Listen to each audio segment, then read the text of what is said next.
Good evening po, ma'am. Good evening. Ito po ay ma-interview tungkol sa pagbibinta mo. Sige po, ano po? May tatlong katanungan dito na dapat mong sagutin. Sige po. Ang pangalawa ay pag-respeto at sa kultura. Siya kang nagbibinta sa iyong lugar na may iba't-ibang kultura. Paano mo nasisiguro na iyong mga produkto at servisyo ay nagpapakita ng respeto at iba't kultura ng iyong mga customer? Sa pagrespeto sa kultura ng bawat customer ay sa pamamagitan ng pag-unawa sa mga nakasanayan nila or sa mga kaugalian nila. Bago mo sila or bago mo sa kanila ibigay yung produktong meron ka, siguraduhin mo munang tanungin sila kung ito ba ay pwede sa kanila o hindi bago mo ibinta. Pangalawang katanungan po, hamon ng ekonomiya. Paano mo naharapin kung bigyan ng pamasa mga peso na yung mga binibinta?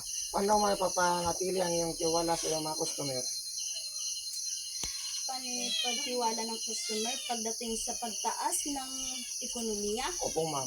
Sa panahon natin ngayon, madali nang ipaintindi sa bawat customer ang pagtaas ng ekonomiya sapagkat alam nila at napapanood nila sa ating teknolohiya, cellphone. So, ipaliwanag mo na lang sa kanila na sa araw na to, ganito tumaas kasi tumaas na rin yung presyo sa mga tindahang malalaki. Pangatlo po, ma'am, ay pag-interact sa customer. Paano mo harapin ang isang customer sa patuloy na tumatawad ng sobra kahit na hindi pa sapat? Sa pagtawad naman ng customer kahit hindi na sapat, sa umpisa ipapaliwanag at ipapaunawa mo sa kanila kung ano yung mga produkto mo at magkano na lang yung kikitain mo doon. At kung bandang sa huli, hindi pa rin nila maintindihan, ipaunawa mo na lang sa kanila na hindi mo maibibigay kasi ikaw yung malulugi. Salamat po, ma'am, sa interview. Okay po. Bulan po, ma'am. Pwede ko yung ma-interview? Hindi naman. May apat na katanungan dito na dapat mong sagutin. Panganayang, pagkakaiba na kultura sa klase. May mga estudyante kang galing sa iba't ibang kultura at ang ilan ay naghihirapan makahilig sa grupo. Paano malilika ang isang inclusive na kapaligiran na may respeto sa kanilang kultura habang pinopromote ang pagkakaisa? Okay, so ang pagtuturo ay hindi biro, no? So, pag katulad nito sa Panang National High School, ako ay araling pamimpunan teacher. May marami at estudyante.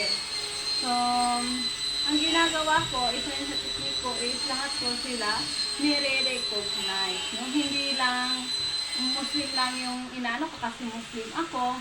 Hindi lang din Christian lang din yung pinapansin ko. Yan, no? So, pag magtuturo is kahit yung pinakamaliit na differences nila is kailangan din pagbigyan ng pansin, bigyan ng poon, katulad ng siyempre sa kultura, araling manlipunan, no? So pwede ako magbigay doon ng mga games regarding sa mga religion, gano'n, no? Para ma-open-minded din sila at hindi sila ma-close doon sa close-minded doon sa mga religion at pagkakaiba nila. Kailangan open-minded. Pangalawang katanungan, autalidad sa social norms. Paano maharapin ang isang estudyante na sumasalungat sa isang autalidad sa harap ng klase para mapanatili ang respeto at disiplina ng hindi pinipilit ang estudyante? Okay na, so hindi talaga may iwasan naman mga estudyante na sumasalungat, no? Lalo na pag may mali ka ganito kasi example, wrong spelling, gano'n, no? So, i-recognize natin yung kamalian natin. Hindi pwedeng hindi pwede na kung ano lang yung paninindigan natin ay gano'n na talaga. So, kailangan i-correct natin in a correct way at aminin din kung nagkamali yung teacher para makorek din at hindi sila maniwala sa isang mali. Pangatlo ay hamon sa paglahok ng komunidad. Paano mo hahamunin ang iyong mga estudyante na makapagbahagi sa mga issue sa komunidad tulad ng harapin o karapatan panturo? Okay, so okay. Isa din yan sa mga tinuturo ko, no? Yung mga mga makilahok sila sa community. No? So, hindi yan maiiwasan talaga na makilahok sila kasi we are in the community. So, katulad nito, pwedeng mag-community service sila para alam nila na gaano kahalaga yung makilahok sa isang komunidad. Salamat po sa interview ko, ma'am. Okay, walang problema.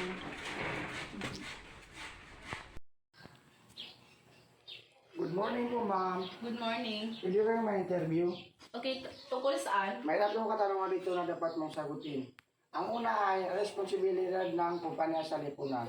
Ang inyong kumpanya ay nagpapalawak sa ibang bansa, ngunit may mga alalahanin na lokal na komunidad tungkol sa epekto nito sa kalikasan.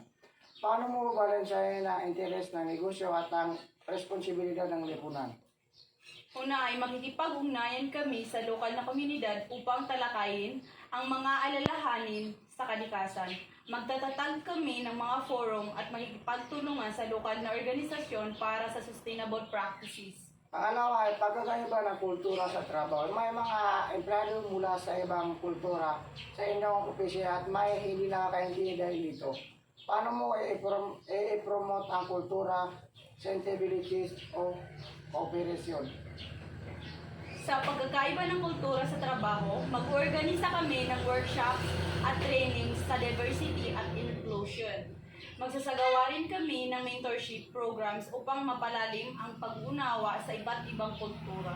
Pangatlo ay pag-adjust sa globalisasyon. Dahil sa mga may tinding kompetasyon ng global market, klaro na inyong kumpanya na mag-interest.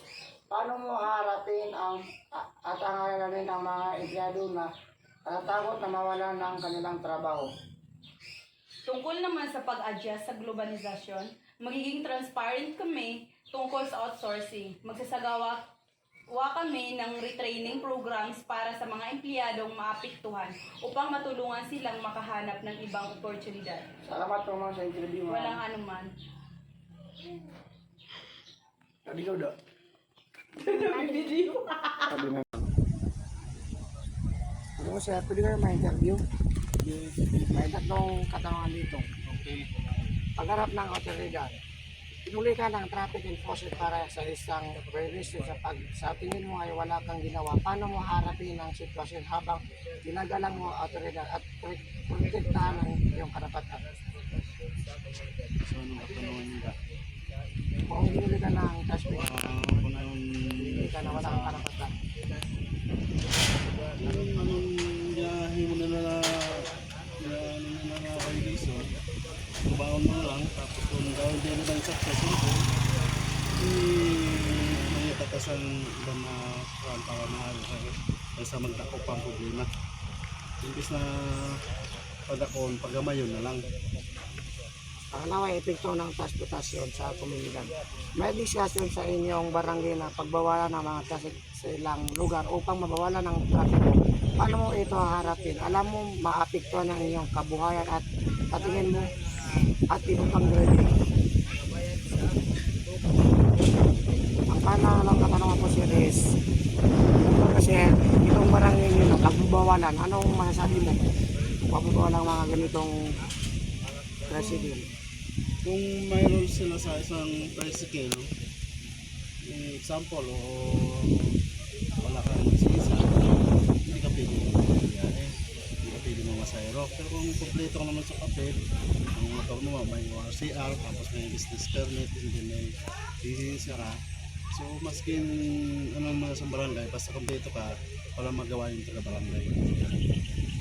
Pangatlo, ito pang last na katanungan siya. Pag-survey sa ibang customer, minsan may mga pasahero na hindi nakakawin ng buong pamasahe. Paano mo babalansahin ang iyong awa at ang pangangailangan ng kumita? Hindi ko naman inaapas yung kita ko. Ang importante kung baka siguro may paggamitan mo yung pasahero ng pera, siguro sa sunod naman pagtsakay mo sa akin sa rela ko magbabayad naman. So usap-usap lang yan, pag-usapan lang kung ano. Okay, kung magano ka sa customer, tapang-tapangan ka, tapos kung makakita ka ng linya, sasakyan. Sa ano, sote-sote ka mo. Marami ka sote, marami ka hindi ka. Yun lang po ang masabi ko sa ating